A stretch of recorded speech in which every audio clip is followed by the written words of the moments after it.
तर कामावरून सुटल्यावर मी आणली होती मस्तपैकी अशी हिरवीगार चवळ्याची भाजी. तर ही माझी सकाळची तयारी चालू आहे. भाजी नीट करून ठेवते म्हणजे सकाळी मला डायरेक्ट स्वयंपाकाला सोपं जाईल.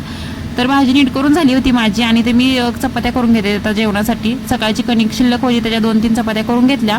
तशी माझी कणिक शिल्लक राहत नाही पण आज जरा राहिली होती 2-3 चपात्याची आणि भाजी शिल्लक राहिली होती पालकाची. त्याच्यामुळे आज दुसरा काही मी स्वयंपाक केला नाही. तर जेवण झाल्यानंतर इथे मी भांडी वगैरे घासून घेतली. भांडी घासून घेतल्यानंतर लगेच किचन वाटा वगैरे घासून घेतला कारण की एकदा राहिलं की तसंच राहून जातं. आणि सगळं साफ करून झोपलं की सकाळी टेन्शन राहत नाही की बाबा आपल्याला हे भांडी वगैरे घासूनच स्वयंपाकाला लागायचं, असं काही टेन्शन राहत नाही.